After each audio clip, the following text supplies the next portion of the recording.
లాగానే ఉంటాం. బలిసిన దాకా కూడా ఎవరు తీసుకోబోతున్నారు. ఆ రోజు 45 రోజులు దీక్ష రాక కూర్చొని దీక్ష చేయడం జరిగింది. దాన్ని బట్టి పోలీసులు కూడా శ్రీనివాస్ గౌడ్ కూడా మనని చాలా ఇబ్బంది కూడా పెట్టే పరిస్థితి. నన్ను పెట్టిన ఒక శ్రీనివాస్ గౌడ్ మా మాజీ మంత్రి శ్రీనివాస్ గౌడ్ కూడా చాలా ఇబ్బంది పెట్టాను. నా మీద ఎన్ని కేసులు పెట్టాను, నీకు ఎన్ని వాళ్ళని అని చెప్పాడు. నా మీద 16 కేసులు ఆయనే పెట్టించినవన్నీ. అన్ని 10 సంవత్సరాలు ఎమ్మెల్యే గెలిచినప్పటికీ కాంగ్రెస్ గవర్నమెంట్ కేసులు లేవు. ఎవరు ఊళ్ళకి వచ్చి ఎమ్మెల్యే గారు కానీ కలెక్టర్ గారు కానీ ఎవరైనా నన్ను పునఃస్థాపన చేస్తుంది. పిల్లి అంటే కూడా పిల్లి దూపేసుకుంటే పిల్లి కూడా పుల్ అవుతుంది. కాబట్టి ఇలా నన్ను శ్రీనివాస్ గౌడ్ ఇట్లా తయారేసి ఆ 20 మందికి ఇలా కోట్ల కూడా న్యాయం జరిగిందంటే శ్రీనివాస్ గౌడ్ అలా తెలియకుంటే అక్కడ ఊరుకుంటేమో 30 ఎకరాలు 30 ఎకరాల ల్యాండ్ ఇది. ఎకరం 2 ఎకరాలు కాదు, 30 ఎకరాల ల్యాండ్ ఇలా కోర్టు పెట్టినాం. ఇంతగానే ఎక్కువ సంతోషం ఇవ్వాలి. ఎవరు అధికార పార్టీకి వస్తే ఆ పార్టీని చెప్పుకోవాలి. అధికారం కోసం కొట్లాడినోడు ఎగబోతాడు, కానీ అధికారానికి వచ్చిన తర్వాత వచ్చిన చాలా మంది అవన్నీ ప్రజలు కూడా తెలియపడవు చాలా రేవంత్ రెడ్డి.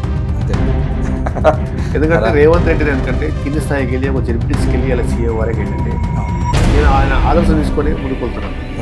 వాస్తవానికి రేవంత్ రెడ్డి గారు ఇలా ఎట్లా ముందుకెళ్ళి నల్లమల అడవిలో పుట్టినోడు ఇలా సీఎం వరకు అయ్యిందంటే నేను చాలా గౌరవపడుతున్నాను. ఎందుకంటే మనం ఆ లైన్ తీసుకోవాలి. రేవంత్ రెడ్డి గారిని మనం ఇలా ఆదర్శం తీసుకుంటే మనం ఇలా భవిష్యత్తు యువకులు కూడా భవిష్యత్తు తీసుకొని మనం ముందుకెళ్ళాలి. శ్రీనివాస్ రెడ్డి మంచి వ్యక్తి, స్వయంభూడు, ఎవరి దగ్గర ఓడు. ఎందుకంటే ఆయన చిల్లర రాజకీయాలకు ఓడు. శ్రీనివాస్ గౌడ్ కేసులు పెడతాడు. శ్రీనివాస్ రెడ్డికి ఎవరు స్వేచ్ఛ, స్వయం పాలన వచ్చేసి పాలన స్వేచ్ఛగా భక్తులు ఆందోళన. అందరికీ హాయ్, నెక్సస్ ఇండియా మీడియాకి స్వాగతం. ఈరోజు దేశానికి పల్లెలే పట్టుకొమ్మలు అనేటువంటి నినాదాన్ని ఎప్పటి నుండో వింటా ఉన్నాం.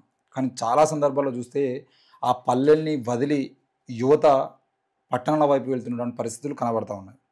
వాళ్ళు పట్టణాలకు ఎందుకు వలసపోతున్నారనే విషయాన్ని మనం చర్చలోకి తీసుకురావాల్సినటువంటి అవసరం లేదు, అది అందరికీ తెలిసిందే. అయితే ఆ గ్రామాలను పట్టుకొని ఉంటున్నటువంటి యువకులు కూడా చాలామంది ఉంటున్నారు. దానికి సంబంధించినటువంటి విషయంలో ఆ గ్రామాల అభివృద్ధి కోసం పనిచేస్తున్నటువంటి వాళ్ళు కూడా చాలామంది కనిపిస్తూ ఉన్నారు.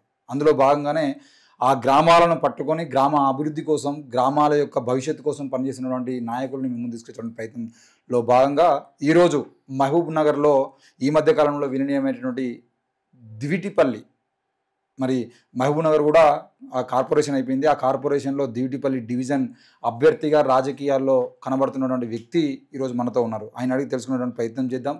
దివిటిపల్లి ఉద్యమాలు మనందరికీ తెలిసినాయి. దివిటిపల్లి అంటే ఆ ఊరుకు ఉన్నటువంటి చరిత్ర మనందరికీ తెలిసిందే. అయితే మహబూబ్ నగర్ టౌన్లో కలిసిన తర్వాత ఆ ఊరు గ్రామం పరిస్థితులు ఏ విధంగా ఉన్నాయి, మరి ఆ కార్పొరేషన్లో కలిసిన తర్వాత దాని యొక్క పరిస్థితి ఏమైనా మారిందా లేదా, ఇవన్నీ అడిగి తెలుసుకునే ప్రయత్నం చేద్దాం.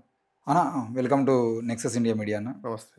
చంద్రశేఖర్ అన్న, మీరు మీ గ్రామాన్ని పట్టుకొని రాజకీయాలు చేస్తూ ఉన్నారు. ఇప్పుడు కార్పొరేషన్లో కలిసింది. కార్పొరేషన్లో కలవక ముందు మీ గ్రామంకి, ఇప్పుడు కార్పొరేషన్లో కలిసిన తర్వాత మీ గ్రామం యొక్క పరిస్థితుల గురించి ఒక మాటలో చెప్పాలంటే ఏం చెప్తారు? ఇప్పుడు కార్పొరేషన్ కలిసి అంటే డెవలప్ అయితే అనే ఒక ఆలోచనతోనే ఎమ్మెల్యే గారు ప్రభుత్వం ఆలోచన చేసి కార్పొరేషన్ కలిపారు. గతంలో గ్రామ పంచాయతీ ఉన్నప్పుడు కూడా కొద్దిగా అభివృద్ధి జరిగింది.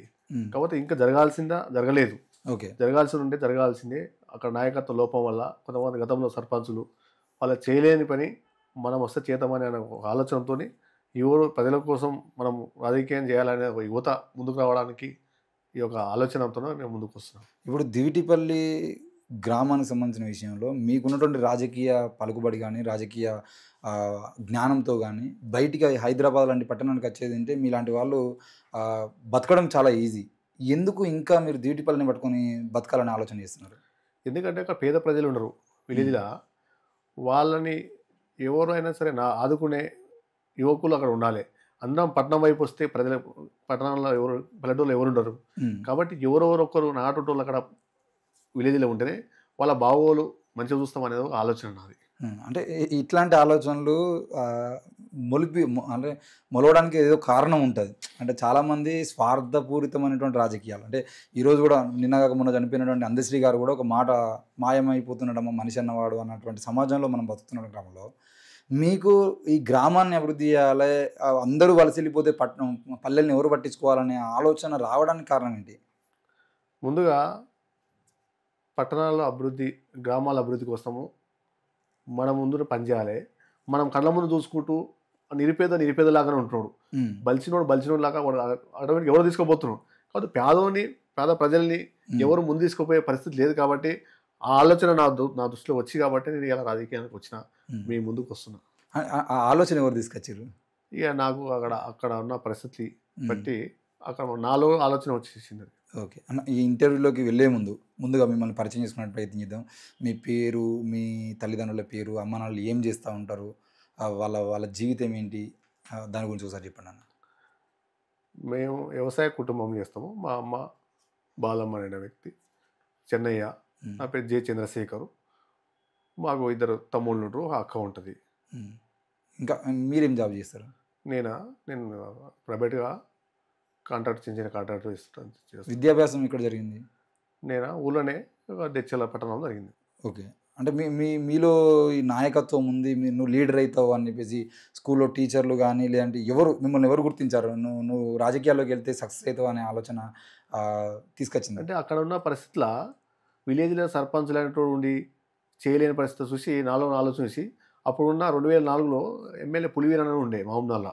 ఓకే, ఆయన చూసి మనం రాజకీయం చేసుకుంటే ఇలా అయితే మనము పేదలకు న్యాయం చేయగలుగుతాం. అది ఒక ఎమ్మెల్యే చూసుకొని ఒక ఆదర్శంగా తీసుకొని నేను రాజకీయం రావాలని ఒక ఆలోచన వచ్చింది నాకు. అది అంటే రాజకీయంలోకి వచ్చిన తర్వాత రాజకీయ పార్టీల నుండి అవకాశాలు వచ్చినాయి? రాజకీయ పార్టీ అంటే కాంగ్రెస్ పార్టీలో ఉన్నా. ఆ రోజుకి 2004కి వెళ్ళిన ఎప్పుడైతే పులివీరన్ ఆదర్శం తీసుకున్నామో ఆ రోజుకి ఈ రోజు వరకు కాంగ్రెస్ పార్టీలోనే ఉన్నాను. అంటే తెలంగాణ ఉద్యమం అంత ఉధృతంగా జరిగింది కదా, అప్పుడు కూడా కాంగ్రెస్ పార్టీనే పట్టుకున్నాను. కాంగ్రెస్ పార్టీలో ఉంటూ ఉద్యమాల్లో పాల్గొన్నాను. అంటే ఈ 2004 నుండి మీరు కాంగ్రెస్ పార్టీలో పనిచేస్తున్నారు. ఇప్పుడు 2025, దాదాపు 21 ఏళ్ళ చరిత్ర మీది కాంగ్రెస్ పార్టీలో. కాంగ్రెస్ పార్టీ ఏమంటుంది మరి? ఇప్పుడు దివిటిపల్లి చరిత్రలో మీకంటూ ఒక ఉద్యమం నేపథ్యం ఉంది కదా, రానున్న రోజుల్లో కాంగ్రెస్ పార్టీ నుండి మీకు ఏదైనా స్థాయిలో ఏదైనా పదవి ఇస్తారనే ఆశ కానీ వాళ్ళు కానీ ఏమైనా చెప్తున్నారా? కాంగ్రెస్ పార్టీ గురించి నేను సేవలు చాలా చేసిన. మండల్ కాంగ్రెస్ ప్రెసిడెంట్ చేసిన, మండల్ వర్కింగ్ ప్రెసిడెంట్ చేసిన, యూత్ కాంగ్రెస్ ఒక 8 సంవత్సరాలు యూత్ కాంగ్రెస్ అసెంబ్లీ ప్రెసిడెంట్ కూడా చేసిన. చాలాసార్లు ఉద్యమాలతో ఆ టైంలో నేను పాల్గొంటూ తెలంగాణ వచ్చిన తర్వాత 2014 నుంచి 2023 వరకు కూడా చాలా ఉద్యమాలు చేసి కేసీఆర్ గారి ప్రభుత్వము చేయలేని నిరుపేద ఉద్యోగాల కోసము, నియామకాల కోసము ఎన్నోసార్లు ధనారోహణము, రాస్తారోహణం చేయడం జరిగింది. అంటే చాలా సందర్భంలో కొడుకులు కానీ బిడ్డలు కానీ రాజకీయంలోకి వస్తామంటే తల్లిదండ్రులు ఒప్పుకునేటువంటి పరిస్థితులు ఉండవు. మేము కూడా చాలా సందర్భంలో మా కుటుంబం నుండి ఆ రకమైనటువంటి సమస్యలు ఎదుర్కొంటూ ఉంటాం. మీరు రాజకీయంలోకి వచ్చినప్పుడు ఏదైనా ఉద్యోగం చేసుకో బిడ్డ, లేదంటే ఏదైనా బిజినెస్ చేసుకో, లేదంటే మనకెందుకు ఈ రాజకీయాలు, ఈ పంచాయతీలు మనకెందుకు, ఇవన్నీ వద్దు అని చెప్పేసి చెప్పారు. స్టార్టింగ్ మా అమ్మ నాయన వద్దని చెప్పారు. ఎందుకు నీకు అవసరమా, మనం పోయి పేద పరిస్థితిలో ఉన్నాము, నువ్వు రాజకీయాలు ఎందుకు పోతావు అని చెప్పి 2-3 సంవత్సరాలు 5 సంవత్సరాలు చెప్పారు. చెప్తే వినకుండా నేను కూడా కంటిన్యూ పోతే వాళ్ళు కూడా వదిలేసి ఫ్రీడమ్ చేసుకోండి అనే కాడికి వచ్చేసాము. అందులో నా పెళ్ళైనా అందరూ భార్య పిల్లలు కూడా రాజకీయం అనేది తెలిసి కూడా రాజకీయాలే ఉన్నాం. ఎందుకు మీకు వ్యాపారం చేసుకోవడానికో లేకపోతే భూములు అవన్నీ లేవా? మరి లేవు, భూములు లేకుండే కొద్ది నేను సంపాదించుకున్నాము. కాబట్టి స్థిరాస్తులు ఏం లేవు, వ్యవసాయ కూలి చేసుకుంటాము మా అమ్మ నాయన వాళ్ళు. కాబట్టి మనము ఎక్కడ తిరిగి ప్రజలకు మేలు చేయాలి, మనలాగంటూ ఎవడైతే పేదవాడు ఉంటాడో వాడైతేనే ప్రజలకు మేలు చేస్తాడనే నమ్మకము నాలో కలిగింది. ఎందుకంటే మనం పేదవాడు ఎవరైతే డబ్బులు లేకున్నాడు, వ్యవసాయ కుటుంబములు రాజకీయ కొడుకు చేయకూడదా అనే ఆలోచనతో దృష్టితో మనం అనుకుంటే చేయలేని లేదు. కాబట్టి మనం ఖచ్చితంగా పనిచేస్తూ పోతే మనకి ఎప్పుడో అవకాశం వస్తుందనే ఒక ఆలోచనతో ముందు ఆలోచన నాకు దగ్గర వచ్చేసింది. అది అందుకని చాలామంది ప్రజల గురించి ఆలోచిస్తున్న క్రమంలో ఆ ప్రజల కోసమే బతికినటువంటి చాలామంది కొన్ని ఏళ్ళ తర్వాత ఈ ప్రజల కోసం ఎందుకు పని చేసిన, నేను అనవసరంగా నా వ్యక్తిగత జీవితాన్ని నేను చూసుకుంటే అయిపోయేది, ఈ ప్రజలు ఎవరు నన్ను గుర్తించలేదు, లేదంటే ప్రజల నుండి పూర్తి స్థాయిలో మనం అనుకున్న నిర్ణయాలు రాకపోయేసరికి నిరాశకు గురైనటువంటి వాళ్ళు చాలామంది ఉన్నారు. మీకు ఎప్పుడన్నా అట్లా అనిపించిందా? వాస్తవానికి నిరాశ చాలా జరిగింది. నేను గతంలో 10 సంవత్సరాలకి వెళ్ళి చూస్తున్నా, 2014కి వెళ్ళి మన 23 వరకు నేను అధికార పార్టీ లేనప్పుడు కూడా, ప్రతిపక్షం ఉన్నప్పుడు కూడా, ఆ రోజు నా గ్రామంలో దివిటిపల్లి గ్రామంలో 35 మంది రైతులతోని అక్కడ డబుల్ బెడ్రూమ్, మెడికల్ కాలేజీ, జిల్లా జైలు అనేది ఒకటి అలర్ట్ చేశారు. ప్రభుత్వ భూమి. అక్కడ 1969లో మా గ్రామస్తులకు డబ్బులు ఇల్లు ఇచ్చేవారు, భూములు ఇచ్చారు. ఇచ్చిన తర్వాత వాళ్ళతో కల్టివేట్ చేసుకుంటూ వస్తే 2016కు వచ్చే వరకు వాళ్ళ ఆ ల్యాండ్ గుంజుకునే ప్రయత్నం చేసిండ్రు. తర్వాత గుంజుకున్నారు, డబుల్ బెడ్రూమ్ కట్టిన మెడికల్ కాలేజ్ కోసం అని ఆక్యుపై చేసిండ్రు. వాళ్ళకి ఎలాంటి డబ్బులు రాలేదు కూడా. డబ్బులు రాని పరిస్థితి నాకు అనిపించింది. మనం ప్రజల కోసం ఇవాళ మనం చేయాలి. ఆ రోజు 45 రోజులు దీక్షగా అక్కడ కూర్చొని నిరసన దీక్ష చేయడం జరిగింది. దానివల్ల పోలీసులు కూడా, అక్కడ ఉన్న శ్రీనివాస్ గౌడ్ కూడా మనని చాలా ఇబ్బంది కూడా పెట్టే పరిస్థితి వచ్చింది. నన్ను పెట్టి శ్రీనివాస్ గౌడ్ మా మాజీ మంత్రి శ్రీనివాస్ గౌడ్ కూడా చాలా ఇబ్బంది పెట్టాడు. నా మీద ఎన్ని కేసులు పెట్టాలో, నీకు ఏమి కావాలని అని చెప్పిడు. అయినా కూడా మనం ఎక్కడ కూడా నిరుపేద ప్రజలు, ఆయన బీసీ నాయకులు అని చెప్పుకుంటారు. ఆడ అందరూ ఉండాలి, బీసీలే ఉంటారు. బీసీలు న్యాయం చేయన్నా, అంతమంది డబ్బులు ఇండ్లు పోతున్నాయి, భూములు పోతున్నాయి. ఆ భూములు పోయేలాగా నువ్వు అసలు మేలు చేయి, డబ్బులు ఇప్పించన్నా నువ్వు అని చెప్పినా. ఇనలేని పరిస్థితి హైకోర్టుకు పోవాల్సి వచ్చింది. హైకోర్టు పోయిన 9.5 సంవత్సరాలు ఇవ్వాలా. మనం అయినా కూడా మొన్న హైకోర్టులో కూడా కేసు గెలిచినాం. ఇది గెలిచినాక కంపల్సరీ ఏమని కూడా కోర్టు కూడా మనం ఆర్డర్ ఇవ్వడం జరిగింది.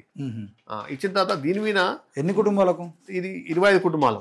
ఓకే, 25 కుటుంబాలకు మనము దాదాపు 9.5 సంవత్సరాలు. అంటే ఈ రోజు మనం వాళ్ళు పేదోళ్ళు, నాటుతో లేకుంటే వాళ్ళ పరిస్థితి ఏం కావాలి. నిజంగానే ఆ రోజు సర్పంచ్లో, ఎంపీటీసో, ఉప సర్పంచ్లో వాళ్ళ దగ్గర నిజంగానే వాళ్ళు మేలు జరిగింది, మన ఊరోళ్ళని అలా శ్రీనివాస్ గౌడ్ మనతో పోయి వీళ్ళకి మేలు చేయని చెప్తే అది చేస్తూ ఉండొచ్చు, చేస్తుండేమో. కానీ వాళ్ళకి అడిగే పరిస్థితి లేకుండే వాళ్ళకి. ఎందుకంటే వాళ్ళ స్వార్థం ఉంది కాబట్టి వీళ్ళు 25 మందికి రోడ్ల పాలు చేసారు. చేసిన తర్వాత ఇలా వాళ్ళ పక్షాన ఉండి హైకోర్టులో పోయి కొట్లాడి ఇలా కేసు ఆర్డర్ తెచ్చుకున్నాము. మన పోయిన నెలనే 25వ తారీఖు నాడు వచ్చింది, సెప్టెంబర్. ఇంకా అంటే ఆగస్టు. శ్రీనివాస్ గౌడ్ ఏ రకమైనటువంటి ఇబ్బంది పెట్టింది మిమ్మల్ని? నా మీద 16 కేసులు ఉన్నాయండి. పెట్టించినవన్నీ అన్ని 10 సంవత్సరాలు ఎమ్మెల్యే గెలిచినప్పటికెళ్ళి మొన్న ఈ కాంగ్రెస్ గవర్నమెంట్ కేసు లేవు. ఎవరు ఊళ్ళకి వచ్చి ఎమ్మెల్యే గారు కానీ, కలెక్టర్ గారు కానీ, ఎంఆర్ఓ కానీ ఎవరు వచ్చినా నన్ను ముందస్తు అరెస్ట్ చేస్తుంది. ఇవాళ అట్లా చేస్తేనే ఇలా ఇంకోటి పేద ప్రజలు ముందుకు రావాలంటే ఎట్లా వస్తారు? వాళ్ళకి ఎవరో మేలు చేయాల్సి కావాలి కదా. అంటే వచ్చిన ఒక్కరి మీద కూడా కేసులు పెట్టి చేయాలి కదా. ఇప్పుడు ఆ రోజు నేను నా కోసం పోలే, నేను పేద ప్రజల కోసం, రైతుల కోసం వాళ్ళకి అండగా ఉండి వాళ్ళకి న్యాయం చేయాలని నేను కోట్ల దీక్ష చేసినాం. దీక్ష చేసినప్పుడు నా మీద 16 కేసులు పెట్టించినాం. ఇప్పటి కూడా 35 మంది కోర్టుకి ఈరోజు కూడా తిరుగుతున్నాం మేము. రైతుతో 35 మంది, స్త్రీ చూడలేదు, జెంట్స్ చూడలేదు, అందరి పని ఇలా కోట్ల కేసు తిరుగుతున్నాం. ఇప్పటికి తిరిగినా కూడా ఆ రోజు అంత అరాచకం కలిసింది. అయినా ఇలా న్యాయం అనేది గెలిచింది కాబట్టి హైకోర్టు కేసు గెలిచింది. అదేవిధంగా అక్కడ స్థానిక సర్పంచ్ కూడా అక్కడ ఉన్నాయి లోకల్. ఆయన భూమి మా భూమి ఒకటే సేమ్ నెంబరు. అది గవర్నమెంట్ లేదు, గవర్నమెంటే. ఇక ఈ గవర్నమెంట్ నెంబర్ సర్పంచ్ అలా భర్తది. ఈయన 2 ఎకరాల ల్యాండ్ గుంజుకోలేదు, అక్కడ ఫామ్ హౌస్ కట్టుకోరు. మరి దీనికి ఒక న్యాయము, ఆ రైతుకు న్యాయం కాదు కదా.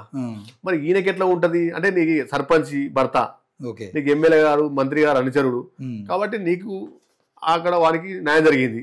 ఇట్లా అన్నా అంటే నీ స్వార్థం కోసం చూసింది తప్ప ఆ రోజు రాజకీయ నాయకులు కానీ, సర్పంచ్ కానీ, ఎంపీటీసీలు కానీ ఎవరైనా స్వార్థం కోసమే, పేద ప్రజల కోసం చేయలేదు.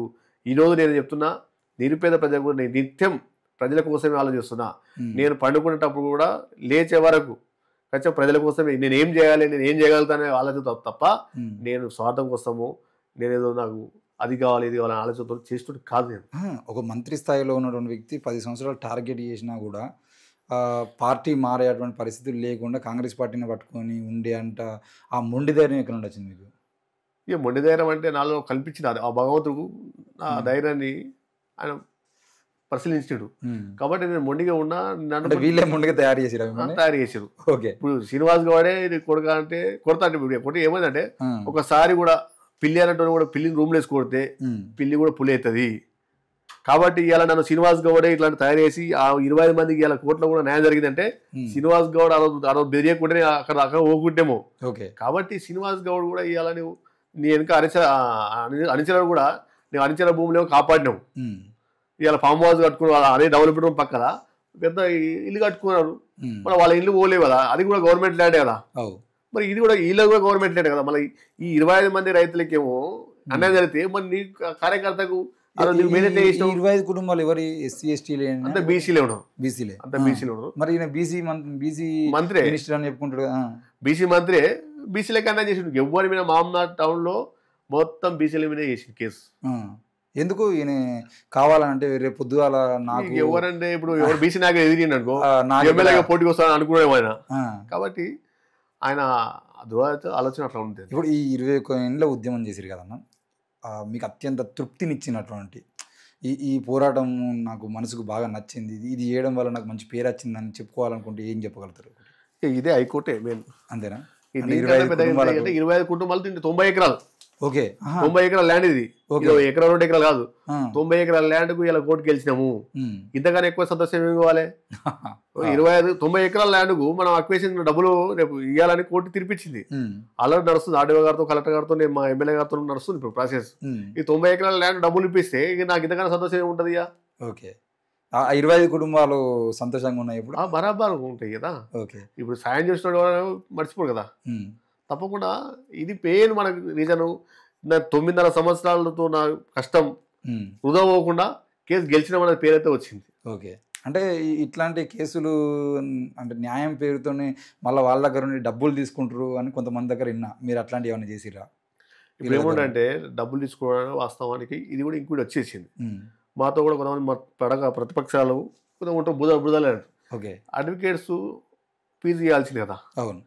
ఇవన్నీ వేళ కొద్ది రోజు రైతులు ₹1 ₹2 వేసుకొని అడ్వకేట్కి ఇచ్చిన పైసలు మళ్ళీ మహబూబ్ నగర్ నుండి హైదరాబాద్ రావాలి. అన్ని ట్రావెల్స్ ఖర్చు కూడా లేదు, నా సొంత కారు ఉంది కాబట్టి నేనే మోసుకొని వస్తున్నా. ఆ ట్రావెల్ అడ్వకేట్ ఖర్చు ఏదో డబ్బులు ఇవ్వాలని నేను కొద్దిగా ఖర్చు చేసి లారీ గారికి ఇచ్చాము. దాన్ని కూడా రాజకీయం చేసారు. ఓకే, దీనికి డబ్బులు చేస్తున్నారు. మీరు ఎక్కడ దొరుకుతారా అని చూస్తూ ఉంటారు. చేస్తారు డబ్బులు ఉసు చేస్తున్నాడు, శేఖర్ డబ్బులు సంపాదించుకు చేస్తున్నాడు అనేది. నేను సంపాదించుకోవాలంటే 9.5 సంవత్సరాలు శ్రీనివాస్ గౌడ్ ఉన్నప్పుడే 10 డబుల్ బెడ్రూమ్ ఇస్తానండి. డబుల్ బెడ్రూమ్ తీసుకుంటే ఎవరికైనా అమ్ముకుంటే ఇలా అమ్ముకుని చాలా మంది 5 లక్షలు డబుల్ బెడ్రూమ్, 50 లక్షలు అక్కడే వస్తున్నాయి. ఇలా కోట శుద్ధి కావాల్సిన అవసరం లేకుండే నేను ఇక్కడ డబుల్ బెడ్రూమ్ అమ్ముకున్నారా? అమ్ముకున్నారు. ఓకే, నాకు 10 ఇస్తాడు. 10 ఇస్తే 5 లక్షలు పెట్టినా కూడా 50 లక్షలు వాల్యూ ఉండట్లేదు కదా. కాబట్టి అది ఆ చుట్టూ తిరగకుండానే మాకు కోట చుట్టూ ఎందుకు వస్తుంది? నేను డబ్బుల కోసం పనిచేసిన కాదు, మానవతతో పేద ప్రజల కోసమే. ఎందుకంటే పేద ఇంట్లో నేను పుట్టినా కాబట్టి ఆ బాధ ఏందో నాకు తెలుసు. ఒక అంగితోనే ఒక లావుతోనే ఈ గడిపే కాలాలు ఉన్నాయి. మరి ఈ రోజు ఇంత దూరం వచ్చినాము, ఇలా ఒక 20 జతల అంగిలు వేసుకున్న పరిస్థితి వచ్చిందంటే అంటే పేద ప్రజలకు మనం చూసినోడే మనకి ఎప్పుడన్నా న్యాయం జరుగుతుంది. కానీ వాళ్ళ పక్షాన ఉండాలనేది నా ఆలోచన. ఇప్పుడు మరి అంటే శ్రీనివాస్ గౌడ్ లాంటి వ్యక్తులు కానీ, ఇప్పుడు ఉన్నటువంటి ఎమ్మెల్యే కానీ ఆయన అనుకున్నట్టే ఈయన అనుకోవట్లేదు. మరి రేపు పొద్దుగాల చంద్రశేఖర్ లాంటి వాళ్ళు ఎదిగేది ఉంటే నాకు కూడా రాజకీయంగా ఏమన్నా దెబ్బపడేటువంటి అవకాశాలు ఉంటాయని కానీ, లేకపోతే కొన్ని సందర్భాలు ఏమవుతాయంటే కాంగ్రెస్ పార్టీ బీఆర్ఎస్ నాయకులు కూడా కలిసి ఒక మనిషిని తొక్కాలని ప్రయత్నం చేసినటువంటి సందర్భాలు చాలా ఉంటాయి రాష్ట్రంలో. అట్లాంటివి జరిగినాయి కూడా. వాళ్ళు బయటికి శత్రువులా కనబడతారు కానీ లోపల మళ్ళీ మాట్లాడుకుని అరే పలానా వ్యక్తిని మనం ఎదగనియద్దు అని అనుకుని కుట్రలు కూడా చేస్తారు. మరి మీ ఎమ్మెల్యే గారు అట్లాంటివి ఏమైనా చేస్తున్నారా? మీకు అలాంటి ఏం కనిపించలేదు. కాకపోతే కల్చర్ అయితే అట్లా ఉంది. ఎందుకంటే రాజకీయాలకు ఇప్పుడున్న పరిస్థితి ఇవ్వలేవు. గత 20 ఏళ్ళలో ఉన్న రాజకీయాలు ఇప్పుడు ఇవ్వలేదు. ఎందుకంటే ఎవరు అధికార పార్టీకి వస్తే ఆ పార్టీ జంపు కావడం, అధికారం కోసం కొట్లాడినవాడు ఎగబోతాడు. కానీ అధికారానికి వచ్చిన తర్వాత వచ్చిన చాలా మంది లేరు. కాకపోతే ప్రజలు కూడా తెలివిపరులు చాలా. ఇక్కడ ప్రజలు చాలా మంది ఏ ఊళ్ళో ఎవరు కొట్లాడుతున్నాడు, ఎవరు మన దిక్కు మాట్లాడుతున్నాడు అది ప్రజలు చాలా గమనిస్తున్నారు. ప్రజలు అమాయకులు, చాలా అప్డేట్ అయ్యారు. ప్రజలు చాలా అమాయకులు కాదు, ప్రజలు కూడా అప్డేట్ అయ్యారు. కాబట్టి ఇవాళ కొత్తగా వచ్చి పార్టీలకు ఎవడు అధికారంకి వస్తే అధికార పార్టీకి రావడము, చెలాయించడము, కారు వేసుకుని తిరగడము, 4 గుంపు వేసుకుని తిరగడము, అంగాడము ప్రజలు గమనిస్తారు. ప్రజలకు ఎవరికి ఎప్పుడు ఏ టైంలో ఎవరికి ఏ గుర్తింపు ఇవ్వాలనో ఆ గుర్తింపు ఇస్తారన్నది ప్రజలకు తెలుసు. అంటే దివిటిపల్లి గ్రామానికి సంబంధించిన విషయం మాట్లాడుకుంటే, దివిటిపల్లి ఎదుర్కొంటున్నటువంటి ప్రధాన సమస్యలు ఏమున్నాయి? అంటే ఇప్పుడు కార్పొరేషన్లో కలిసింది కదా, మీరు ఇప్పుడు ఫైట్ చేసేటువంటి సమస్యలు పెద్ద ఎత్తున ఏమున్నాయి? ఏమున్నాయన్నా డ్రైనేజీ, సీసీ రోడ్స్. ఎందుకంటే కొత్తగా విలీనమైంది కాబట్టి రోడ్స్ కొద్ది అవి కూడా ఇబ్బందులు ఉన్నాయి. అవి కూడా కొద్దిగా మనం ఏదో కార్పొరేషన్ ఎలక్షన్ కాలేదు కాబట్టి కొంచెం ఫండ్స్ కూడా లేవు. ఫండ్స్ వస్తే అది ఒక్కొక్కటి కంప్లీట్ చేస్తామని మా ఎమ్మెల్యే గారు కూడా చెప్పారు. శ్రీనివాస్ రెడ్డి గారు, శ్రీనివాస్ రెడ్డి కూడా చెప్పారు. మాకు కొద్దిగా ఇప్పుడు కూడా అమౌంట్ కూడా రిలీజ్ చేసినట్టు ఒక్కొక్కటి వర్క్ చేస్తూ పోతుంటాం. అంటే ఈ గత 10 ఏళ్లలో ఈ సీసీ రోడ్లు, డ్రైనేజ్ సమస్యలు పరిష్కారం కాలేదా? చాలా గ్రామాలలో మొత్తం డబ్బులన్నీ గ్రామ పంచాయతీల నిధులు నెలకు సంవత్సరానికి లక్షలలో వచ్చినటువంటి నిధులు అన్ని రోడ్లు వేసినాయి, మేము డ్రైనేజీలు కట్టినాము, ఇంటింటికి నల్లా ఇచ్చినాము అని చెప్పారు కదా. ఆ మిషన్ బయట రోడ్ నల్ల వల్లనే రోడ్లు అన్నీ డ్యామేజ్ అయినాయి. ఓకే, ఆ మిషన్ బయట నీళ్ళు వచ్చి ఆ రోడ్డు ఉంటుంది వేసింటారు, ఆ రోడ్డు మధ్యలో తోగుతారు, తోగితే ఆ రోడ్ అంతా కబ్బు అవుతుంది కదా, ఖరాబ్ అయి ఉంటుంది కదా. దాన్ని ఇంప్రూవ్ చేయాలంటే అది కూడా వర్షాలకు కుసుకపోతుంటుంది, దానివల్ల చాలా ఇబ్బంది ఉంది. కాకపోతే గత 10 ఏళ్ల కింద మా ఊరు సంగతి వస్తే 10 సంవత్సరాలు చేసిన అభివృద్ధి ఏం లేదు, శూన్యం. ఇక్కడ అండర్ డ్రైనేజ్ కానీ ఎక్కడెక్కడ అక్కడ ఉన్నాయి, వీధి లైట్లు కానీ ఎక్కడ లేకున్నాయి. ఏంటంటే స్వార్థం వాళ్ళ సర్పంచ్లు ఎంపీటీసీలు అయితే గతంలో ఉన్నోళ్ళు వాళ్ళ స్వార్థానికి వాళ్ళు ఎట్లా మనం డెవలప్ అవ్వాలనే ఆలోచన తప్ప వేరే ఆలోచనకి లేదు. కాబట్టి ఎక్కడ కూడా అభివృద్ధి కాలేదు, కొద్దిగా అయింటుంది. కాకపోతే ఇంకా చాలా అభివృద్ధి చేసే అవకాశాలు ఉన్నాయి. ఇప్పుడు మీరు ఆ డివిజన్ అభ్యర్థిగా అంటే గ్రామంగా ఉండేదంటే సర్పంచ్ అనుకోవచ్చు. ఇప్పుడు డివిజన్ అభ్యర్థిగా మీ పేరు వినబడుతున్నటువంటి క్రమంలో అందుకే మిమ్మల్ని ఇంటర్వ్యూ కూడా పిలవడం జరిగింది. మీరు గెలిస్తే ఈ వచ్చే 5 ఏళ్లలో ఏం చేద్దాం అనుకుంటున్నాం మరి గ్రామానికి? కేవలం డ్రైనేజీలు, సీసీ రోడ్లని ఇంకేమన్నా కొత్త ఆలోచనలు ఏమైనా ఉన్నాయి మీ దగ్గర? ఎందుకంటే వైద్య చాలా ఇంపార్టెంట్. ఎందుకంటే ప్రతిదీ హాస్పిటల్ మామూలు వెళ్ళాలి, అక్కడ దూరం మనం మినిమం 10-12 కిలోమీటర్ దూరం ఉంటుంది, ఒక హాస్పిటల్ కట్టాలి, మంచి స్కూలు ఏర్పాటు చేయాలి, చాలా అభివృద్ధిగా. ఇంకోటి ఉపాధి కల్పించాలి, విద్యార్థులకు ఉపాధి కల్పించి నిరుపేదలు లేకుండా ఎక్కువ అభివృద్ధి చేసే అవకాశాలు ఉంటాయి. కాబట్టి వాళ్ళకు ఉపాధి కల్పిస్తేనే మంచి భవిష్యత్తు ఉంటుంది. ఈరోజు యువతనే రేపు భవిష్యత్తు అనేది ఆలోచన. అంటే ఈ మధ్యకాలంలో కూడా చాలా సందర్భాల్లో మహిళలకు సంబంధించిన విషయంలో, ఉపాధిలకు సంబంధించిన విషయంలో మాట్లాడుతుంది, గవర్నమెంట్లో మాట్లాడుతున్నాయి, కేంద్రం కూడా మాట్లాడుతుంది కదా. అట్లాంటి మహిళల అభివృద్ధి కోసం, మహిళల కోసం ఏమన్నా చిన్న చిన్న బిజినెస్లు ఏమైనా ప్లాన్ చేస్తున్నారా? అవి ఏమన్నా ఆలోచనలు చేస్తున్నారా? తప్పకుండా ఇంకా ముందు ఆలోచన ఉన్నాయి. ఇక ముందు ఇంకా ఖచ్చితంగా అమలు పరిచే పరిస్థితి నేను చేస్తాం. అంటే లాస్ట్ టైం సర్పంచ్లకు సంబంధించిన విషయంలో నేను చూసా దగ్గరుండి. నాకు సంబంధించిన నా క్లాస్మేట్స్ కూడా చాలామంది సర్పంచ్లు ఉన్నారు. నేను కూడా లాస్ట్ టైం వార్డు మెంబర్గా పనిచేసిన. చాలామంది నిధులు లేవు అని చెప్పేసి అభివృద్ధి పనులు అది చేసారు. ఆ నిధులకు సంబంధించినవి కాకుండా ప్రత్యేకంగా మీరు ఏమైనా నిధులు తీసుకొచ్చారని ప్రయత్నాలు కానీ, ఎమ్మెల్యే నిధులు ఉంటాయి, ఎంపీ నిధులు ఉంటాయి, చాలా నిధులు ఉంటాయి కదా, అట్లాంటివి తీసుకొచ్చడానికి ప్రయత్నాలు ఏమైనా చేయడానికి మీకు ఆ రాజకీయాలు ఏమైనా సహకరిస్తాయా? ఎందుకంటే నాకున్న పరిచయాలు చాలా ఉన్నాయి. మంచి ఎమ్మెల్యే గారు బాగుంటారు, మంత్రి గారితో, రాజ్యసభ సభ్యుడు అనిల్ కుమార్ యాదవ్ గారు, చాలా సంబంధాలు ఉన్నాయి. ఖచ్చితంగా ఆ ఫండ్స్ తీసుకొచ్చి ఎక్కడైతే అవసరం ఉందో అవసరానికి ఖచ్చితంగా మా గ్రామానికి, మా వార్డు డివిజన్కు అభివృద్ధి దిశగా ముందుకు నడుస్తా. అంటే మీకు అంత సోర్స్ ఉందా మరి? తప్పకుండా. ఎందుకంటే ఎంపీలు గెలవక ముందు ఒక మాట మాట్లాడి గెలిచిన తర్వాత మళ్ళీ నిధులు లేవు అనే మాట మాట్లాడతారు కదా. అట్లా ఏమి ఉండదు. అంటే వాళ్ళ దగ్గర అంత క్రెడిట్ ఉందా? ఉంది. మనం కూడా వాళ్ళకు మంచిగా కమ్యూనికేషన్ బాగుంది కాబట్టి తప్పకుండా చేస్తాం. ఓకే అన్న. అంటే గ్రామ పంచాయతీలకు సంబంధించిన విషయంకి వస్తే, గ్రామ పంచాయతీల్లో నిధుల వినియోగం ఏదైతే ఉంటుందో, చాలామంది సర్పంచులు ఈ పని చేసినా ఇంత ఖర్చు అయింది, ఇంత మిగులు అని చూపించడానికి ప్రయత్నాలు లేవు. ఒకవేళ మీరు వచ్చేది ఉంటే మీరు కూడా అదే రాజరిక పాలన కొనసాగిస్తారా? లేదంటే పారదర్శకంగా ప్రజలకి చూపించడానికి ప్రయత్నం, ఇంకో మన ఊరుకు వస్తున్న నిధులు ఇంత, మనం ఖర్చు చేసింది ఇంత, ఇంకా మనకు ఆదాయం మనకు రావాల్సినటువంటి ఇంత, ఇన్ని డబ్బులు వస్తే మనం ఇంకా ఈ పని కూడా చేసుకోవచ్చు అని ప్రజలతో కూర్చొని గ్రామ సభలు ఏర్పాటు చేసి మీరు ప్రభుత్వం అని చెప్తున్న క్రమంలో అంటే అదే ప్రజాప్రభుత్వాన్ని కొనసాగించడానికి ప్రయత్నం చేస్తారా? లేదంటే ఆ లాస్ట్ టైం సర్పంచులు చాలా సందర్భాల్లో రూడ్గా ప్రవర్తించడం, గతంలో చేసింది మనం చేస్తే మనకి ఎట్లుంటుంది, గతంలో వాళ్ళని కాదనే మనకు అవకాశం ఇస్తున్నప్పుడు మనము ఖచ్చితంగా ఆదాయం చూపాలి, ఖర్చు చూపాలి, మిగులు బడ్జెట్ చూపాలి. దాన్ని బట్టే చేసేవాడే నాయకుడు అవుతారు. ఎందుకంటే గతంలో మాతో మీరు గ్రామ పంచాయతీ ఉన్నప్పుడు మాతో జరిగింది ఈ పల్లె ప్రకృతి అనేది. మనం అనేది గ్రామాల్లో ఇల్లు కూలగొట్టారు, పాత ఇల్లు కూడితే కూలగొట్టాక ఆ తర్వాత ఎవరు బెనిఫిషియర్తో డబ్బులు ఇసుకోరు. కూలగొట్టినాక ఆ కూలగొట్టాక డబ్బులు ఇస్తే కూడా వాళ్ళు ఇచ్చిన తర్వాత కూడా 1,17,305 రూపాయలు బిల్లు పెట్టుకోవాలి. ఇది ఎంబీ బిల్లు. ఎంబీ అంటే అక్కడ బెనిఫిషియర్తో తీసుకోరు, గ్రామాలతో తీసుకోరు. తీసుకున్న తర్వాత ఇక్కడ సర్పంచ్ గారు ఎంబీ చేసుకున్నాడు. దీని మీద నేను ప్రైవేట్ కేసు చేసినాం. దీని మీద ప్రైవేట్ కేసు చేసినాం. ఇంకా ఇంట్రగేషన్ నడుస్తుంది, అలా కోట్ల పరిధిలో ఉంది. అంటే ఇలాంటివి మనం ఎండగట్టినప్పుడు ఖచ్చితంగా మనం అతను కూడా మనం చూపకూడదు కదా, ఆడకూడదు కదా. ఈడ ఇండ్లు పాత ఊళ్ళు కూలగొడితే ఎవరైతే మనం ఇండ్లు కూలగొట్టిన డబ్బులు వసూలు చేసినాడు, మళ్ళీ తర్వాత గ్రామ పంచాయతీ నేను ward number, present ward number, అక్కడ నేను గ్రామ పంచాయతీ వార్డు నెంబర్ ఉండి ఇది ఎట్లయితుంది ఆల్రెడీ మనం ప్రభుత్వం బిల్లు పెట్టుకున్నాం, వాళ్ళతో డబ్బులు వేసుకున్నాం, నేను బిల్లు పెట్టుకోకు వాళ్ళతో తీసుకున్నాం కదా, ఎంబీ చేసుకోకు అని చెప్పినాం. దీని మీద కూడా నేను ప్రైవేట్ కేసు వేసినాం ఆల్రెడీ, నేనే ప్రైవేట్ ఫైల్ కోర్టు వేసి చేసినాం. కాబట్టి వాళ్ళ తప్పు చేసి మనం తప్పు చేయకూడదు కదా, అందుకే ఇది ప్రూఫ్ కోసమే పంపించి తీసుకొచ్చిన నేను కదా. అంటే ఇలాంటి తప్పు మనం చేయకూడదు. చాలామంది సర్పంచులు కానీ ఎంపీటీసీలు కానీ జడ్పీటీసీలు కానీ ముందేమో అంటే ఎమ్మెల్యేలు ఎంపీలు చేస్తున్నాయి కూడా అదే డైరెక్ట్గా చెప్పాలనుకుంటే, రాజకీయాల్లోకి రాకముందు గెలవకముందు ప్రజల దగ్గరికి వచ్చి చాలామంది ఇప్పుడు షార్ట్ ఫిల్మ్స్ కూడా దీని మీద చేస్తూ ఉన్నారు, ట్రోలింగ్కు వచ్చి దండం పెడతారు, అరే బాగున్నావా అని చెప్పేసి మాట్లాడతారు, తర్వాత ఫోన్ కూడా లిఫ్ట్ చేయరు.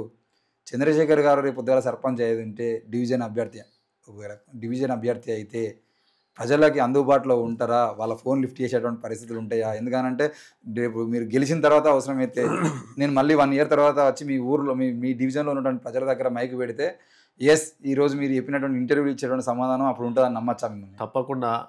నా ఫోన్ 24 hours అవైలబుల్ ఉంటుంది. ఎవరు వేసినా ఫోన్ ఎత్తా, రెస్పాండ్ అవుతా. ఎందుకంటే లీడర్ అనేటోడు మనకు పని చేస్తానే ప్రజలు ఫోన్ చేస్తారు. నైట్ పూట పోలీస్ పంచాయతీ వస్తుంది, హాస్పిటల్ వస్తుంది, రకరకాల ఇబ్బంది అవుతుంది, ఎవరో మధ్యలో యాక్సిడెంట్ అవుతుంది, ఇబ్బంది అయితే మనకు సాయం కోసమే ఫోన్ చేస్తారు. ఖచ్చితంగా నేను పవర్ ఉన్నా పవర్ లేకున్నా ఎప్పుడు 24 hours పబ్లిక్ కోసమే సర్వీస్ చేస్తా. ఖచ్చితంగా ఎప్పుడు ఫోన్ చేసినా ఫోన్ ఎత్తకుండా 2 కాలు ఫోన్ చేస్తా. ఇవాళ ఎట్లున్నానో ఇంకా నువ్వు సంవత్సరం తర్వాత ఇంటర్వ్యూ చేసినా కూడా ఖచ్చితంగా నువ్వు ఎప్పుడైనా కొమ్ములు వస్తాయి అంటారు కదా, కొమ్ములు వస్తాయి, నాకు కొమ్ములు లేకుంటాయి. ఎందుకంటే నేను 21 సంవత్సరాలు రాజకీయాల్లో ఉన్నా, అంటే బాగా కష్టం తెలుసు. ప్రతిపక్షం ఉన్నా, అధికార పక్షం ఉన్నా, ఇప్పుడు అధికారం ఉన్నా, ఎప్పుడు ఒకలాగుంటా. ఇక అధికారం వచ్చి 2 సంవత్సరాలు అయింది, ఎప్పుడు కూడా నేను ఎవరు వేధించలే. నువ్వు ముందు ఎంక్వైరీ చేసుకో, నేను ఇలా పవర్ ఉన్నా అధికారం ఉంది అని గల్లా ఇచ్చుకొని తిరగలేదు. ఎప్పుడు రాజకీయం అన్నది ఒకటేసారి, నీ అది 5 ఏళ్ళ అధికారం ఉంటుంది, నీ జీవితం మొత్తం అధికారం ఉండవు. కానీ ప్రజలు కూడా అధికారం ఉన్నావు ఎప్పుడు ఎట్లుంటావు, అధికారం లేకుండా ఎట్లుండవు అని ప్రజలు గమనిస్తారు. దీన్ని దృష్టిలో పెట్టుకొని పని చేయాలి తప్ప ఇలా 5 ఏళ్ళు నాకు పవర్ ఇస్తారు, రేపు పోతే దిగిపోతే ఎక్కడ పోవాలి, ప్రజలతో పోవాలి. కాబట్టి నేను గెలిచినా ఓడినా ప్రజల మధ్యలో ఉంటుంది. ప్రజలకు గుర్తించాలి. ఎందుకంటే ఎలక్షన్ కొంతమంది రాజకీయాలకు వస్తున్నారు, ఎలక్షన్లు వచ్చినట్టునే నేను సర్పంచ్ పోటీ చేస్తా, కార్పొరేషన్ పోటీ చేస్తా, దానికి ఇస్తాను చాలా మంది గ్రామాలు అంటారు, మా గ్రామంలో కూడా అంటారు. ఇన్ని రోజులు ఏమో వ్యవసాయం చేసుకుంటా వాళ్ళ సొంత వ్యాపారం చేసుకుంటా వాళ్ళు ఉన్నారు. మేము నిత్యం ప్రజలు ఉన్నాము, ప్రతిపక్షం ఉన్నా అధికారం ఉన్నా ఏమున్నా ప్రజల కోసమే పనిచేసాం తప్ప ఈరోజు నేనేదో నాకు వ్యవసాయ పొలం ఉంది, ప్రైవేట్ డ్యూటీ ఉంది అక్కడ చేయలేదు. నేను ఏదంటే నా సొంత ఏదో ఉంటే నా పని చేసుకొని ప్రజల కోసం పనిచేసాను తప్ప నేనేదో రాజకీయం షార్ట్ టైం రాజకీయం రాలేదు. ఎలక్షన్ ముందు ఇలా ఎలక్షన్ కాబట్టి వస్తున్న రాజకీయం కాదు. కానీ ఎప్పుడు కోసం ప్రజల కోసం ఉండటోనే, నేను గెలిచినా ఓడినా ఎప్పుడు గిట్ల మాట్లాడటోనే. కొంతమంది అంటే ఎలక్షన్ వచ్చినప్పుడు ఓడిపోతే ఇంట్లో అనుకుంటారు, గెలిస్తే ప్రజల కోసం ఉంటారు. అంటే నువ్వు ఎప్పుడు గెలవాలి, నేను ఎప్పుడు రావాలి. కానీ గెలిచినా ఓడినా ప్రజల కోసం ఉండాలి, ప్రజలకు గుర్తించాలి, నీ ప్రజల పక్షాన ఉండాలి. కాకపోతే నీకు లేకుంటే రాజకీయం కోసమే, నీ స్వార్థం కోసమే. నేను 20 ఏళ్ళు ఉన్నంటే నాకు స్వార్థం లేదు, అధికారం మీద నేనేప్పుడు నేను చేయలే. ఇవాళ నేను చేస్తున్నా, మీరు ఏమని ఇచ్చినా నేను చేస్తా. కానీ గతంలో ఉన్న పాలకుల కన్నా నా పాలన చాలా చూసుకోండి. కాబట్టి మనము రాజకీయాలకు ఎందుకు వస్తున్నాము, పవర్ ఉంటే వస్తామా పవర్ లేకుండా వస్తామా అనేది ఇలా కొత్త సోక్ అయింది. అధికారానికి వచ్చినప్పుడు కొంతమంది చాలా మంది కాంగ్రెస్ అధికారానికి వచ్చారు, కాంగ్రెస్ మేము అంటారు, టీఆర్ఎస్ అధికారం టీఆర్ఎస్ అంటారు, ఇప్పుడు బీజేపీ అంటారు. అట్లా ఉంటే రాజకీయాలు కరెక్ట్ కావు. ఎప్పుడైనా ఒకటే పార్టీ ఉండాలి. పార్టీలో మారుతావంటే నీ ఇష్టం, అది మారుతావా క్రెడిబిలిటీ పోతా నీ ఇష్టం. నేను అలాంటి వ్యక్తిని కాదు. అంటే గెలిచిన తర్వాత ఎమ్మెల్యే గారు ఎంపీ గారు ఈ రాజకీయ ఒత్తిళ్ళ వల్ల కొన్ని అన్యాయాలు జరుగుతాయని చెప్పేసి చాలామంది సర్పంచులు ఎంపీటీసీలు చెప్పంగా విన్నా. రేపు పొద్దుగాల ప్రజల మీ ఎమ్మెల్యే గారా, ప్రజల మీ ఎంపీ గారా, ప్రజల మీ పార్టీ అనే సందర్భం వచ్చినప్పుడు మీరు ఎవరి వైపు నిలబడతారు? ప్రజల వైపు ఉంటా. పక్క ఈ మాట మళ్ళీ నేను ప్రజల వైపే ఉంటా. మాట మారారు కదా? మారను. మాట జారితే మరి జారను. ఒకవేళ జారాను. ఎందుకంటే నేను ప్రజల కోసమే ఉన్నా కాబట్టి, నేను ప్రజల్ని నమ్ముకొని వస్తున్నా. నీ ప్రజలకు అన్యాయం జరిగిందంటే ఖచ్చితంగా ప్రజలు ఎంబడి ఉంటాను. ఓకే. అంటే గ్రామాలకు సంబంధించిన విషయాన్ని మనం చూసుకున్నప్పుడు యువత మెజారిటీగా యువతకు సంబంధించినటువంటి విషయాలలో మీరు తీసుకుపోయేటువంటి అంశాలు, అంటే ఈ రోజుల్లో యువత ఏం కోరుకుంటుంది, వాళ్ళ కోసం మీ దగ్గర ఉన్నటువంటి ప్లానింగ్స్ ఏమైనా ఉన్నాయా? ఏముంటుంది, ఇంప్లిమెంట్ ఉంటుంది, జాబ్స్ కావాలి, అలాంటివి చేయాల్సిన ప్రయత్నం మనకు చాలా కీలకము. ఎందుకంటే మెయిన్ యువకులే. ఈరోజు 35% యువకులే ఉంటారు కాబట్టి యువకుల కోసం మనం చేయాల్సి చాలా ఉంది. యువకులు కూడా మనం తప్పుదాడ పోతురు. చాలా మంది బయట లిక్కరు డ్రింక్ వాళ్ళ పోతురు. అలాంటి పోకుండా మనం ఒక పని చేసుకోవాలా, వాళ్ళకి ఉండాలి థాట్ ఉండాలి. నేను ఏదైనా పని చేసుకోవాలి, నేను జాబ్ చేసుకోవాలి, లేకపోతే ఇంకోటి ఏమైనా చేసుకోవాలి అనేది వాళ్ళ యువకులు కూడా రావాలి. ఎందుకంటే మీ ఛానల్ వల్ల వాళ్ళకు నేను చెప్పదలుచుకుంది అంటే మీరు మీ పని మీరు చేసుకుంటూ పోండి. వాని మీద వీని మీద సాటుకోరు చెప్పకుండా మన పని మనం చేసుకుంటూ పోతే చక్కగా పోతుంటే ఖచ్చితంగా ఏదో దారి దొరుకుతుంది. కానీ ఈ రోజుల్లో యువత మంచి చెప్తే వినటువంటి పరిస్థితులు లేరు కదా. మరి మీరు వాళ్ళని తాగుడు మానేపించేటట్టు చేస్తా ఇదని అంటే వాళ్ళు నెగిటివ్ అవుతారేమో. ఇప్పుడు నాకు నెగిటివ్ అవుతుందా కానీ తర్వాత విషయం, ఫస్ట్ వాళ్ళు బాగుండాలి కదా. ఓకే, వాళ్ళు బాగుండాలి, వాళ్ళ ఆరోగ్యం బాగుంటుంది నాకు ఓటేస్తారు. కానీ వాళ్ళు బాగాలేకుండా వాళ్ళు గుద్దలు పడదామంటే మనం కూడా ఏం చేయలేము కదా. కాబట్టి నా ఒక విజ్ఞప్తి ఏంటంటే ఖచ్చితంగా మీ పని మీరు చేస్తూ పోవాలి. తర్వాత మా ప్రయత్నం మాకేమైనా సహాయం చేయాలంటే మేము చేస్తూనే ఉంటాం. ఖచ్చితంగా రాజకీయ నాయకులకు మీరు ఆశపడి మీరు ఉండొద్దు. మీ పని మీరు చేసుకుంటూ పోండి. ఖచ్చితంగా మీరు కంటూ ఎవరెవరో మీకు సాయం చేయగలిగి వస్తారు. చంద్రశేఖర్ గారి బలం ఏంది, బలహీనత ఏంది అని అడిగితే ఏం చెప్తారు? ప్రజలే నా బలం. బలహీనత ఏముండదు, అంతేనా? అంటే ఇంకా ఇంకా ఒకవేళ మిమ్మల్ని ప్రజలు నమ్మాలంటే ఇంకా బలమైందని చెప్పేసి నమ్మచ్చు. ఇంకేముంటుందన్న ప్రజల కోసమే పనిచేస్తున్నాము. నా బలం ఏందని ప్రజలకు తెలుసు. ప్రజలు గమనిస్తారు. ఏదైనా పట్టుకుంటే సాధిస్తే వరకు ఉంటాడు. మనం ముందులో ఒకటి మాట ఇంకొకటి మాట పరిస్థితి మనం ఉండదు కాబట్టి నా బలమే ఆ మాటనే నా బలం. ఓకే, కాబట్టి ప్రజలు కూడా ఏంటంటే నేను చేస్తానన్న నమ్మకం ఒకటి ఉంటుంది. ఆ ప్రజలకు ఆ నమ్మకాన్ని ఒమ్ము చేయకుండా నేను పని చేయడానికి ముందుకెళ్తానికి ప్రయత్నాలు చేస్తున్నా. మీకు నచ్చిన రాజకీయ నాయకుడు ఎవరన్నా? రేవంత్ రెడ్డి. అంతేనా? ఎందుకంటే రేవంత్ రెడ్డి అనుకంటే కింది స్థాయికి వెళ్ళి ఒక జడ్పీటీసీకి వెళ్ళి అలా సీఎం వరకు ఏంటంటే నేను ఆయన ఆదర్శం తీసుకొని ముందుకెళ్తున్నా. ఓకే, వాస్తవానికి రేవంత్ రెడ్డి గారు ఇలా ఎట్లా ముందుకెళ్ళిండు, ఇలా ఆ స్థాయి వరకు గోలు కొట్టింటే ఇలా ఒక సామాన్య కుటుంబంలో ఉండి ఒక మాలమూల నల్లమల అడవిలో పుట్టినోడు ఇలా సీఎం వరకు అయ్యిందంటే నేను చాలా గౌరవపడుతున్నా. ఎందుకంటే మనం ఆ లైన్ తీసుకోవాలి. రేవంత్ రెడ్డి గారిని మనం ఇలా ఆదర్శం తీసుకుంటేనే మనం ఇలా భవిష్యత్తు యువకులు కూడా భవిష్యత్తు తీసుకొని మనం ముందుకెళ్ళాలి. మోడీ గారి గురించి అడిగితే ఏం చెప్తారన్నా? మోడీ కూడా మంచి నాయకుడే. Rahul Gandhi best leader. సోనియా గాంధీ మంచి లీడర్. ప్రియాంక గాంధీ. మీ ఎన్ఎన్ శ్రీనివాసరెడ్డి అనే విషయానికి వస్తే ఆయన గురించి ఏం చెప్తారు? ఎన్ఎన్ శ్రీనివాసరెడ్డి మంచి వ్యక్తి, స్వయంభుడు, ఎవరి దగ్గర ఓడు. ఎందుకంటే ఆయన చిల్లర రాజకీయాలకు ఓడు.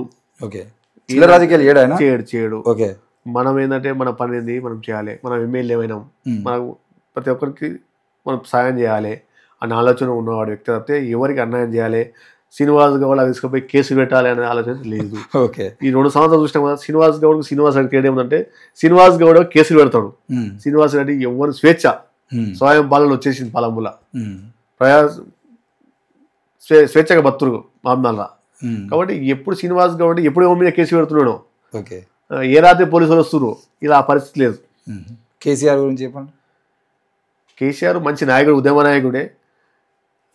కాకపోతే ఆయన పరిపాలన కొద్దిగా నాకు నచ్చలే. కేటీఆర్ అంతేనా? అంటే ఏదన్నా ఒక మాట చెప్పండి కొంచెం. కేటీఆర్ కూడా ఆయన ఏదో లీడర్ కాదు ప్రయత్నం చేస్తున్నాడు తండ్రిలాగా, కానీ అది సక్సెస్ కాదు. అంతేనా? ఓకే అన్న. అంటే రాజకీయాలకు సంబంధించిన విషయంలో తండ్రిని తీసుకొని ఒకవేళ రాజకీయాల్లోకి వస్తే అట్లాంటి వాళ్ళకి మీరు యాక్సెప్ట్ చేస్తారా? రేపు పొద్దుగాల మరి మీ పిల్లలు కూడా రాజకీయాల్లోకి వస్తా అంటే? నేను అట్లా ఏం లేదు, నాకు ఇద్దరు బిడ్డలే, వాళ్ళ రాజకీయం కూడా అవసరం లేదు. ఇంకోటి నేను రాజకీయాలకి నేనే దింపుతానే కాదు, మనం ఎందుకంటే వారసత్వ రాజకీయాలు చేయకూడదు. ఓకే, ఎందుకంటే నేను చేసినా నా పిల్లలు చేయాలని కాదు. ఈ రోజుల కొడుకు ఎవడో ఎమ్మెల్యే తండ్రి చేస్తే కొడుకునే ఎమ్మెల్యే చేయాలని లేదు కదా. తర్వాత నెక్స్ట్ జనరేషన్కి ఎవరికి అవకాశం ఉన్నప్పుడు వాళ్ళకి అవకాశం ఇవ్వాలి. దివిటిపల్లి ప్రజలకు ఒకవేళ ఈ ఇంటర్వ్యూ ద్వారా చెప్పాలనుకుంటే మీరు ఏం చెప్పదలుచుకున్నారు? నేను దివిటిపల్లి గ్రామ ప్రజలకు ఏం తెలియపరుస్తున్నంటే, మీరు ఎవరైనా మంచి నాయకుని ఎన్నుకోండి. రాజకీయాలకు ఎలక్షన్ ముందు వచ్చే రాజకీయ నాయకులు వేరు, నిత్యం ప్రజల కోసం పనిచేసే వాళ్ళకు మీరు గుర్తించండి. ఇవాళ షార్ట్ టైం రాజకీయాల కోసం చాలామంది వ్యక్తులు వస్తారు. ఇవాళ నాకు ఓటేంటి అని చెప్పేటోళ్ళు ఉంటారు. కాబట్టి మీరు అలాంటి వాళ్ళని నమ్మకూడదు. నా విజ్ఞప్తి ఏంటంటే, మీరు ఫుల్ టైం రాజకీయం చేసే వాళ్ళకు, మీకు సాయం చేసే వాళ్ళకు, మీ వెంబడి ఉండే వాళ్ళకే ఖచ్చితంగా మీ సపోర్ట్గా మీరు కోరండి. మీకు ఉంటే అండగా ఉంటే ఖచ్చితంగా మా అన్నదాతలు మీకు ఉంటాయి. ప్రజలు కూడా మాకు అన్నదాతలు ఉండాలి. అంతే. అంటే ఈ మధ్య కాలంలో డీసీసీ కొత్త అధ్యక్షునిగా అంటే ప్రెసిడెంట్గా సంజీవ్ ముదిరాజ్ వచ్చింది కదా, ఆయనతో మీ పరిచయం ఎట్లా ఉంది? ఆయన ఎలాంటి వాడు? ఆయన మీ అభిప్రాయం? ఆయన చాలా మంచి వ్యక్తి. ఎందుకంటే ఆయనకు ఉన్న సంబంధాలు 30 సంవత్సరాలకి ఉన్నాయి. ఓకే. కానీ ఇవాళ కాంగ్రెస్ పార్టీ గుర్తించి కూడా ఇవాళ ఒక సీనియర్ కాంగ్రెస్ నాయకునికి జిల్లా పార్టీ అధ్యక్షుడు చేయడం చాలా గౌరవం. ఎందుకంటే కాంగ్రెస్ పార్టీ ఇది ఒక నిదర్శనం, ఇవాళ నిరూపించుకున్నది. ఇవాళ ఒక బీసీలకి ఇవాళ 14 మంది డీసీలకి ఇచ్చిందంటే, ఒక బీసీలకి ఇచ్చింది 14 మంది జిల్లా పార్టీ అధ్యక్షులకు. కానీ బీసీల పైన ప్రేమ చూపుతుంది కాంగ్రెస్ పార్టీ. ఇది ఎందుకంటే కాంగ్రెస్ పార్టీ అంటే కష్టపడడానికి ఎప్పుడైనా కడుపులో పెట్టుకొని చూసుకుంటారు అనేది నిదర్శనం. ఆయన నుండి మీకు అంటే మీరు ఆశిస్తున్న డివిజన్ టికెట్ వచ్చేటువంటి అవకాశాలు ఏమైనా కనబడుతున్నాయా? తప్పకుండా డివిజన్ టికెట్ చాలామంది ఎవరికో నా కోసం నీకు వస్తుంటారు, కానీ 100% కాంగ్రెస్ పార్టీ టికెట్ నాదే. 100% 1000% టికెట్ నాదే. దాన్ని ఎలాంటి డోగు లేదు. ఎవరేమో ఎక్కడెక్కడ ఏమని చెప్పుకున్నా నాకు అవసరం లేదు, టికెట్ పక్కా నాదే. ఇక్కడ ఇంకో విషయం ఏంటంటే కాంగ్రెస్ పార్టీలో ఉన్న చాలామంది సీనియర్లు మేము ఇన్నేళ్ళుగా పనిచేస్తున్నా కూడా మమ్మల్ని గుర్తిస్తలేదు పార్టీ అనే బాధలో ఉన్నట్టు కూడా చాలా వార్తలు వింటున్నాం. మరి దాన్ని మేము అప్పుడు ఇప్పుడు మన పని మనం చేసుకోవాలి. కార్యకర్తలు అనేది వాస్తవానికి కార్యకర్తలు ఉంటేనే పార్టీలు ఉంటాయి. ఏ పార్టీ సరే అది బేస్ మెయిన్ బునాది. కాబట్టి పార్టీని కడుపులో పెట్టుకున్న బాధ్యత కార్యకర్త కడుపులో పెట్టుకున్న పార్టీ తీసుకోవాలి. కాబట్టి అందరికీ కూడా అవకాశం లేకుంటాయి. కాబట్టి ఇప్పుడు సంజయ్ ముదిరాజ్కి డీసీసీ ప్రెసిడెంట్ ఇచ్చారంటే అదే మనం ఆదర్శం తీసుకోండి.